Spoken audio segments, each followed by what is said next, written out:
Here we go.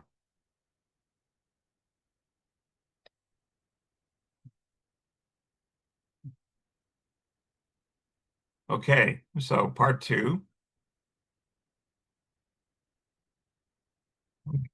There's really the issue is belief in astrology uh, is as problematic as defining it. Since there's individuals who practice astrology like Jung, but they don't really talk about it. So why in the world are they doing that? Well, he never explained why he was doing it. Maybe one day we'll find some of his writings that explain this, but uh, uh, for these people, astrology works. But Jung, to the best of our knowledge, never came up with a convincing scientific explanation of why this would be so. And the thing that we argue is it's one of resonance between the sentient entities that are associated with each of these planets. Uh, the sun, the moon, each of the planets. Earth has Gaia. And having said that, they're made up of archetypes of different sorts. So they resonate with one another. But, we have to test that. But as a working hypothesis, for now, it's as good as anything. There's a very sharp boundary between religion and science. And what this has led to is more and more people say they're spiritual, but not affiliated with any religion. For many people, science is that religion. That you know, the question you come up with then is, well, then what created all this? And science has nothing to say at this point about this. The other thing to keep in mind here is there's still a lot of prejudices against astrology that are here, uh, and they haven't gone away. When you bring this up, I'm sure a lot of people will view this lecture as hokum, because how could you possibly be talking about astrology? Well, as we saw with Gokulin, there was someone who set out to disprove it and came to be one of its strongest proponents based on statistical evidence. But who wants to look at his evidence? Jung was also very scholarly in dealing with this, but in his magnum opus Liber Novus, he had this encounter with this giant that wasn't unique to him. It existed since ancient times in all these different debates. And that was when astrology was mainstream and an integral part of the currents and the cultures of those times. But Jung himself refused to really go into this.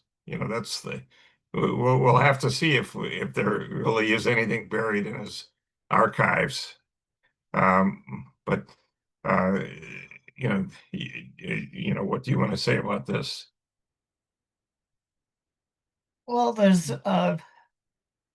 my favorite astrologer is named Liz Green. She's from the United States, but she's in England now, in London. She sounds English, so she's thought of as an English astrologer. Her name is Liz Green. I don't think it's operating now, but she had a school for many, many years.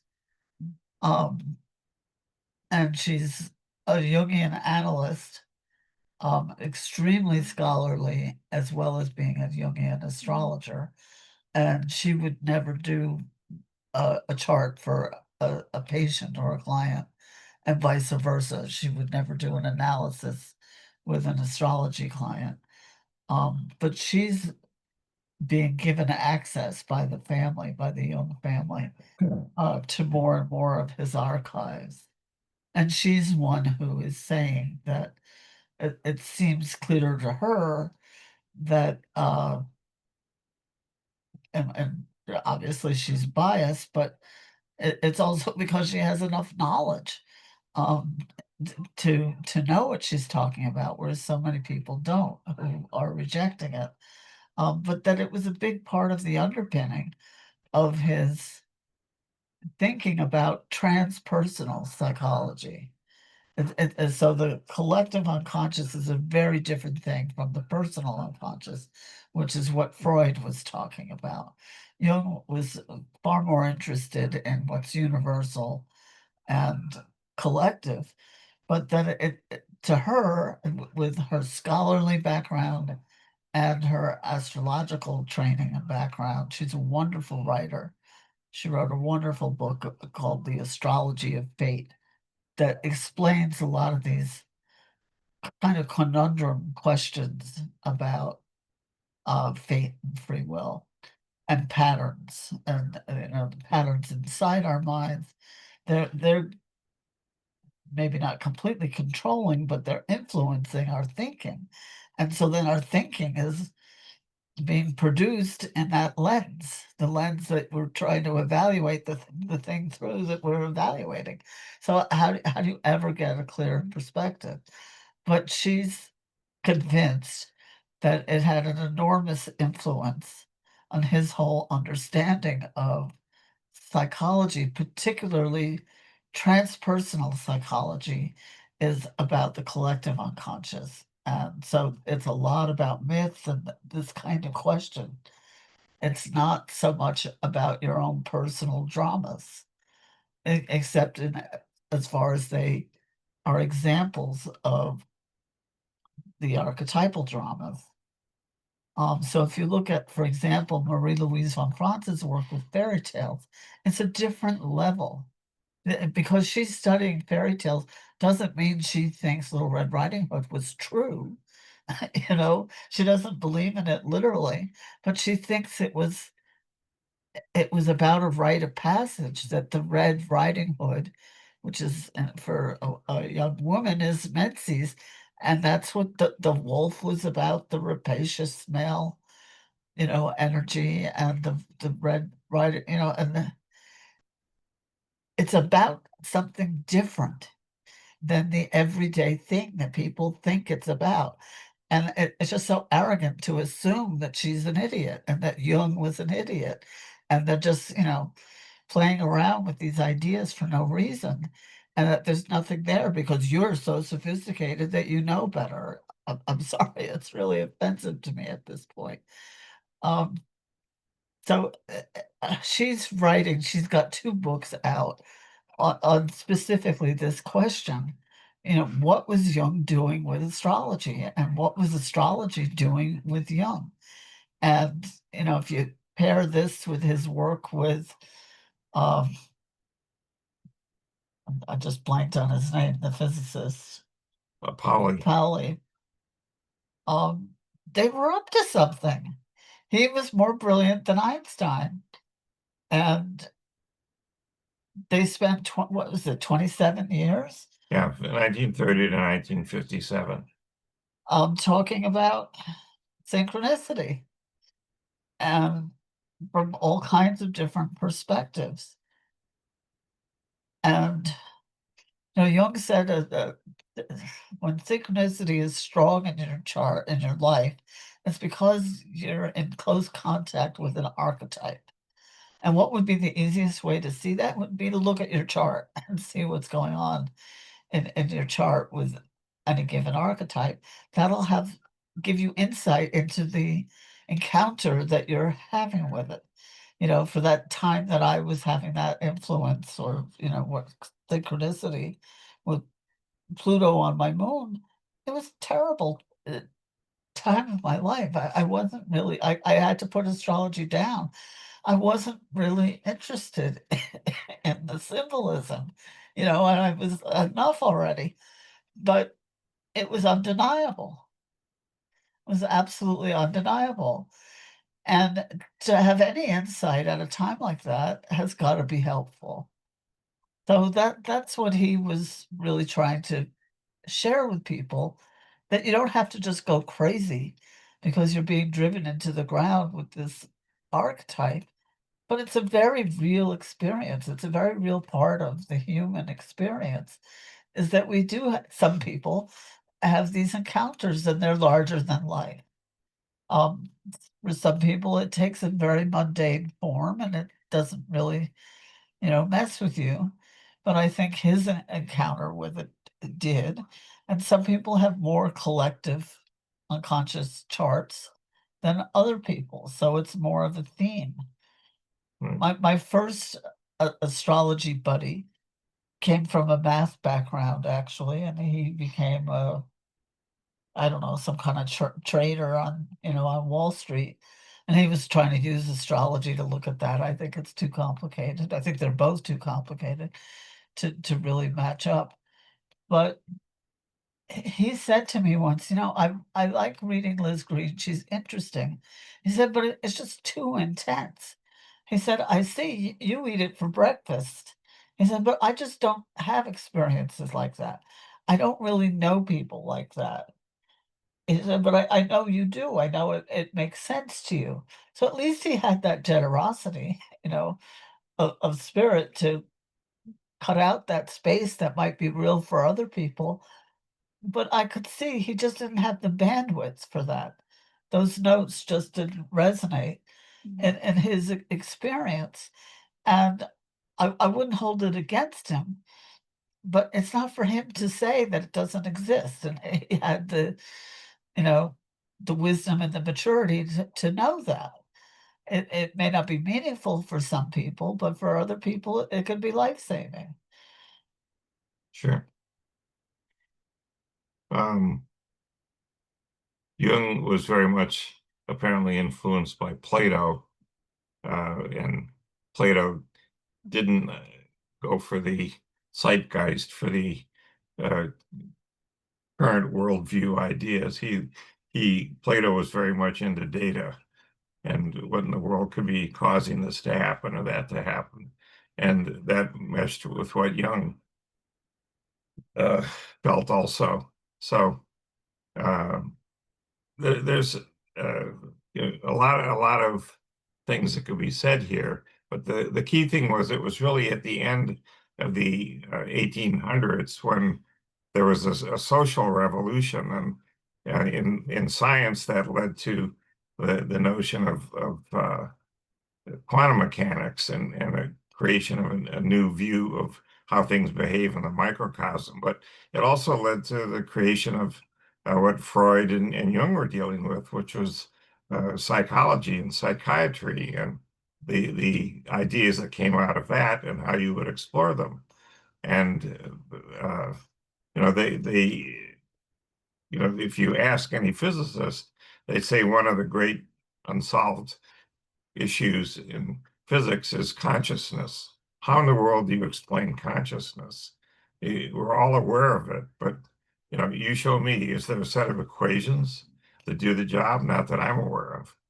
And so it goes. So they were dealing with harder questions, and it was the advances that they made that made things so interesting, the insights. Um, Jung just used astrology, as near as we could tell, as a piece of what he would come through analysis through everything. But uh, it was pointed out in Shakespeare with Cassius saying, "The fault, dear Brutus, is not in our stars, but in ourselves." Okay, so the stars are part of it. They'll influence us, but we still have free will. We still end up uh, having to pick and choose what to do, and that's really what it's all about at the end of the day. Any astrologer that I've ever taken seriously acknowledges it's a bit of both. We do have free will and we have responsibility, but it's not where we necessarily want to think it lies. And it's not that simple, and um, it's it's not really a given, but you can change. It's in your interpretation of your experience and the freedom that you want to embrace, as well as the responsibility, which and those are two sides of the same coin. Um, but it's the level. that's really where your choice is. I always say Venus is never going to be Mars, but Mars doesn't have to be war. Mars is a lot of other things like work, like effort, like sex. And Venus is a lot of things besides love. It's, also beauty and can be decadence and pleasure. And none of them are good or bad in themselves. And they don't exist in isolation in our charts anyway. They're always aspected by something. Saturn is always somewhere doing something. It's always in combination. And it's, your experience of it, your interpretation of it. And that's where your free will really is. Are you going to just use your Venus for um, selfish pleasure? That could be a face of Venus for sure. And your own decadent sense of beauty, or it can also be love, which can be selfless. Um, it can be nurturing. It can be sharing.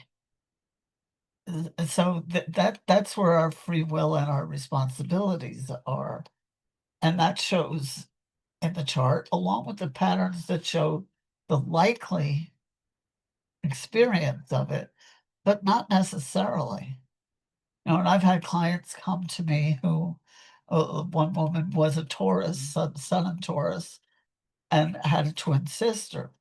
And she was convinced that she'd gotten all the positive aspects of Taurus, which were all about beauty and art and um, sensuality. And her sister had all the selfish, because it could also be about money and possessions. And that was everything that drove her sister's psyche. So her sister got all the dark uh, qualities of Taurus, and she was convinced she had all of the light. I doubted that very much at the time, but I thought it was interesting the way she was, at least she was aware that they were two very different people. Most people wouldn't think they had anything in common, but she knew they were both expressing faces of Taurus. And that's something that a lot of people would have no clue about and think, oh, well, there's nothing to it. No, it's just that Taurus isn't just about money and possessions. I mean, why would anything be that simplistic? Okay. And so you could say, well, there's nothing to it, but that's based on your ignorance, not the fact that there's nothing to it. Is that a decent example? No, it's a good one. Here's a different side to Jung. He looked at the interior dimensions of human history. So there's the history of ideas, the histories of religions or philosophies, the emotional history of a family and its story through the generations. So all of these things taken together, if you can understand them, may give you some idea of how to shape a better future. And Jung was working with Freud early on, and he actually had a dream that he wrote down. And the dream was that there was a house, and this house in his dream, the floor he was living on was very Rococo style. So this is very comfortable. Uh, in Ornate, the German word is gemütlich. Yeah, very, very decorative. yeah. But then if you went down to the ground floor, you're on the upper floor, then there's a much older ground floor, maybe going back to the 15th or 16th century. And then you follow a stone stairway down to the cellar, and you're back into Roman times. And if you look at the floor of the cellar, you noticed a ring. You could lift up one of the stone slabs and found another staircase down into the depths where he found broken pottery and scattered bones like the remains of a primitive culture. So here you have all of these things coexisting with one another, and that shapes who you are and what's going on here. And that was what drove Jung to try and study all these different things to make sure that he had the full picture of what was really going on, that nothing got missed. So he interpreted the dreams as a kind of an image of the psyche. And so the salon, which was well above ground, represented personal consciousness, The ground floor symbolized the first level of unconsciousness, and the deeper level took me down into the older and more universal remains. And this was my first inkling of a collective a priori beneath the personal psyche. This I first took to be the traces of earlier modes of functioning, increasing the experience and the basis of more reliable knowledge. And I recognize them as forms of instinct or archetypes. And that's how he arrived at this. I'd say that was a brilliant dream. Yeah. Well, And it was his psyche was teaching him. yeah. History for Jung wasn't a linear listing of isolated events, just one thing after another. They were really, um, as he pointed out, encapsulating the psychology of the past and providing the foundations for psychology's own history. And Jung, in contrast to the zeitgeist, shared Goethe's view about the central importance of history. Let him who fails to learn and mark 3,000 years still stay, void of experience in the dark, and live from day to day. And there you go. Goethe, as always, nails it. He cuts right to the chase. Um, and having said that, these bubbles occur again and again. What can you say? Wall Street is the epitome of bubbles. And Jung's allegiance, in spite of this, was ultimately given to the spirit of the depths, the more older religious, the archetypes. That is what he felt really drove everything. And how you interpreted that today would change from time to time. So he was always interested in all of these different things: medieval history, early modern history, going all over planet Earth. He just kept looking and looking for different things, and he ended up with all kinds of ritual invocations of these archetypes that he applied again and again, try and understand: does this work? Does that work? And so it goes. Um, the one he talked about was Iamblichus and his fellows, who interpreted the center as a god or a demon, or the Platonic one from which all else emanates. But even there, Jung had this concept of an individualization, and that's really what you work at as you grow older. You individuate, and the work he suggested might be done by the individual to facilitate an otherwise natural but unconscious and sometimes unnecessarily painful journey. And so Jung often cited this alchemical axiom: what nature leaves imperfect, the art perfects.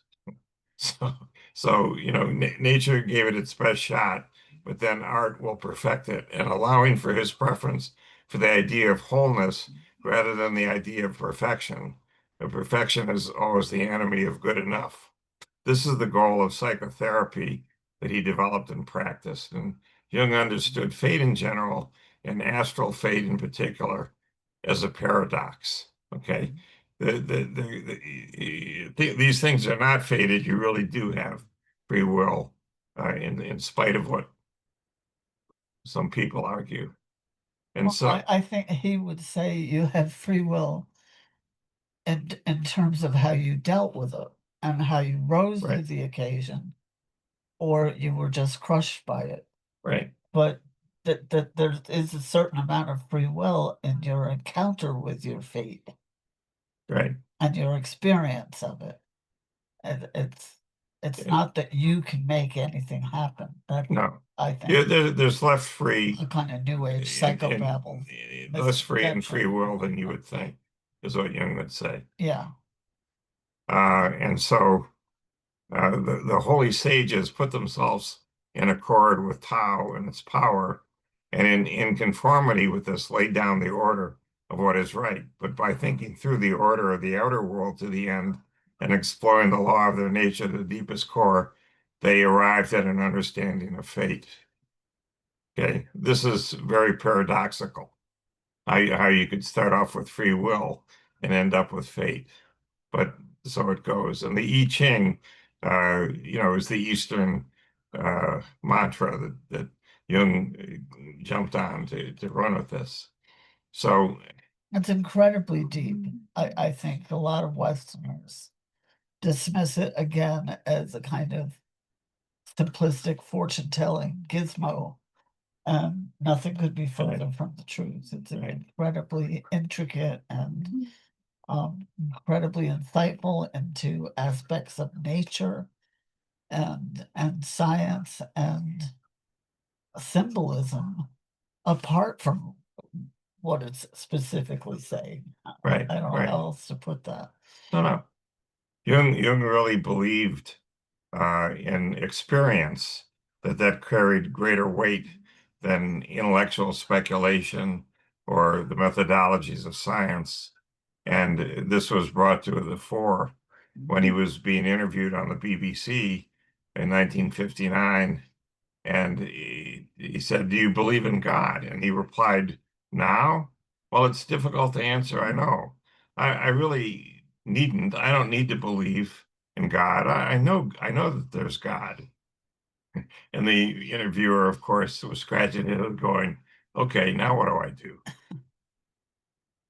So, the astrological, But it isn't what a lot of people think of as God no, no, that he was talking about. no,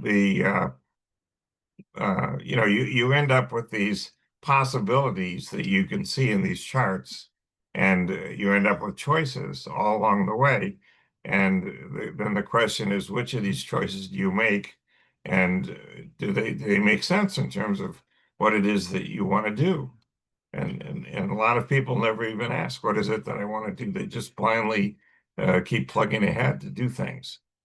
There might not be choices that you would want, but there are always choices. Right. And I think the more you exercise that, the more come to you. Right.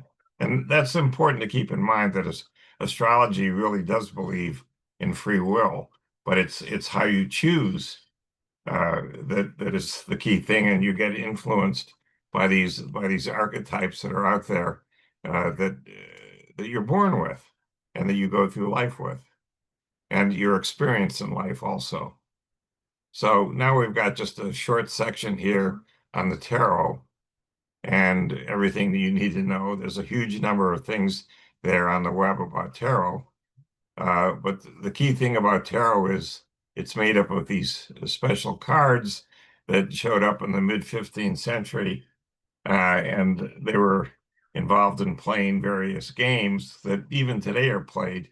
But some of these tarot decks began used for divination and for card reading, and then this developed custom decks for these so-called occult purposes. So there's four suits, French suits in Northern Europe, Latin suits in Southern Europe, German suits in Central Europe, and so forth. Each suit has 14 cards, 10 cards numbering from 1 or the ace to 10, and 4 face cards, king, queen, knight, and jack or knave or page. And in addition, there's 21 trump card suit and a single card known as the Fool. So depending on the game, the Fool may act as the top trump or may be played to avoid following suit. And these things are still used today. And so it goes. And the word tarot came out of the German word tarot and the Italian tarocchi, but no one knows where they came from. So, just call it tarot. And these decks that were there started to become popular, and so it goes. Playing cards became popular in the uh, in the Renaissance in the late 14th century. Probably they came out of Egypt. No one's sure, but one of the problems that came up with this was people are so addicted to these card games that they were banned. Some things, They were gambling too. yeah, money was involved. And so then the only thing we really know about this is that there were different suits here, different nationalities had different decks, and they all did local things, but they started to use these cards, these tarot cards or divination in the late 18th century. And in doing so, uh, first we start off in Italy and go into other countries uh, where lots of things were. So you can see the 1400s, the 1500s, and so forth. All of these things are going on. So tarot is flourishing here. And then we end up with a deck of 97 cards, and a lot of the cards are hand painted. Uh, really beautiful printing presses started to make the mass production possible, and so forth. So uh, we'll come back to this at some point. But we also have the Book of Kells. You want to talk at all about this? This is just placeholder here. Just kind of random notes for now. But the Book of Kells came out of uh, medieval Ireland. It was initially created. No, it was initially created in Scotland, and now it's in what's the big university In Ireland. Yeah, Trinity. Yeah, Trinity College. And, Yeah. and the museum at Trinity College. But these are the four fixed signs of the zodiac that correspond to the four uh, evangelists. So this is a union of astrology and Christianity. And they were very, intertwined for quite a long time. So this is Aquarius, or the angel, and I forget which is which now. This doesn't look like a lion. They didn't really know what a lion looked like. I think that was Luke. The Matthew, Luke, Mark, and John. This is a bull, and here's an eagle, which is a symbol for Scorpio for esoteric reasons. Um, that it's hard to go into, but so it was incredibly intricate, illuminated manuscript of the four evangelists. Mm-hmm. And here, let's see if we can blow this up. Here they are again. Here you can see the eagle, the bull, the man or the angel, and the lion. So here, this goes into it. Matthew is associated with the man or angel as Aquarius. Okay, Mark with the lion is Leo. Luke the ox is Taurus. And John the eagle is Scorpio. And that's said to be a blind for an alchemy for for a phoenix. Right. And Scorpio is the sign of transformation and rebirth, for death and rebirth. So this was very much a codified part of Christian symbolism and iconography that's completely suppressed now, where this was taught in the church, by the church, through the church, for the church. And the cathedrals have all these sculptures of these creatures. If you look at Rome, is the city of the lion, I believe, right? Yeah, I think so. Of Saint Mark. Yeah, Right. Saint Mark is associated with that. And it's in the stained glass windows. It's everywhere. It's what they were talking about. And they were talking about the precession of the equinox, Right. as well as the four seasons and the 12 disciples. were the 12 signs of the zodiac, and the Mhm. sun, Jesus, the sun, S-O-N, was also the sun, S-U-N. Right. And they knew it. That wasn't at all a travesty, or a blasphemy to say. That's what it was about for them, and in a very real way, in a very personal way.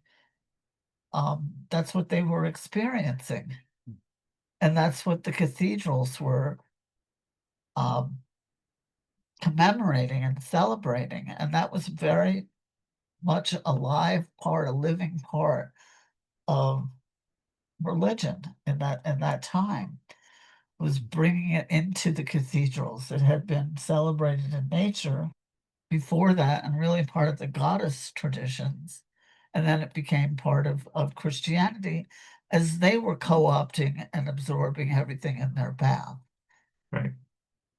and bringing that symbolism in. So this is just a taste of astrology. This here we just focused on Jung and what we could piece together of how he got involved with astrology and how he used it and so forth. But we're just scratching the surface, and there's much more to the story. So we will see everybody next week. Have a wonderful time. Have a good. Bye-bye.